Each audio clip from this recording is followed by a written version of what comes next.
You've got questions? I've got answers. Hi, I'm Kevin Eikenberry, answering the questions that new leaders ask us. Our goal is to help all leaders become more successful, productive, and confident. And today we're talking about setting challenging goals for our team. Are you ready? Let's get started. So here's the question that we received. We were asked, how do I encourage my staff to set challenging goals for employees? Well, let me tactfully say that question is setting you up for failure. A couple problems with the question. The first one is that it's pointing at the wrong people. It says, how do I help my staff, someone else, set goals for their employees? So we're saying, here I am, and let me help my staff set the goals for my team. Wrong answer. Let me ask you this question. How do you like it if someone comes to you and says, here's your goal? In other words, how do you like it when other people set goals for you? Do you love it? I doubt it. You're probably thinking, at least in part, like, that's not my goal. Or if you want me to work on that, why don't I have something to say about what that would be? See, the first thing that we need to do in relationship to answering this question is we have to figure out how we create ownership. How do we create ownership for our team members? And we don't do that by giving them the goal or by telling our team to set goals for their people. So we want to create ownership. And that happens by people having a stake, a part, and some in the creation of the goals. Here's what I've found. What I've found is that when you take the time to help your team members understand the mission and purpose of what you're doing, whether that's for the organization or for your department or for your team, when people really begin to understand the purpose and the mission of why we're here, and they become committed to that, you're not going to have a problem getting ownership in goals and even setting challenging goals. See, here's the thing.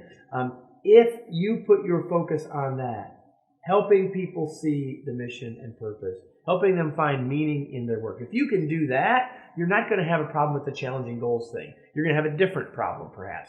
My experience is that when people are really committed, really bought into what we're all about, that your bigger challenge is reining them back from goals that might be too far out, or that maybe while you'd love for them to be reached, might be really, really hard to get to. Overly challenging even, perhaps, right? So here's the thing.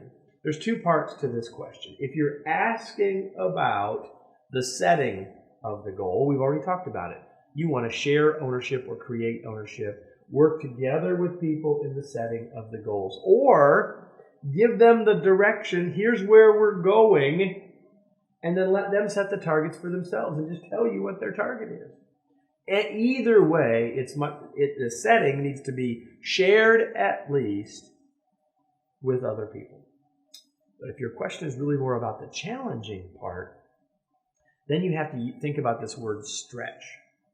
How do I help people create a stretch target? And people get really sort of messed up with that word. They don't really know what to do with that. Here's what I would say. A stretch goal or a stretch target or a challenging goal is one that is desirable, but it's also one that we don't really know how we could get to today.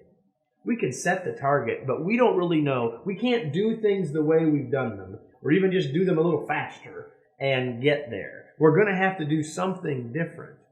And we might have some ideas, but we don't know for sure if doing those things different will actually get us there. It's a stretch target. It's a challenging target. So our job is to help people find that target, and then because it's a stretch, which means that we don't know exactly how to get there, the rest of our job is then to help them figure out the processes and approaches and provide the support and encouragement they need in order to actually reach the target we set, because that's why we set it to start with, right? All right. So all of that leads us to today's tweet. Goals are powerful drivers of behavior and results when the goal is owned by the performer. Well, hopefully this question was helpful to you, and really I hope the answer was helpful to you. And if so, there's a lot of other resources for you here on this site to help people like you who are trying to make the transition from being an individual contributor to being a supervisor, manager, and leader. So I hope that you'll take advantage of those resources around you on this site. other videos, other free resources, and of course, there are paid resources here. We'd love to help you in more specific ways and more dramatic ways to help you reach your goals, to help you move successfully from being a bud to a boss.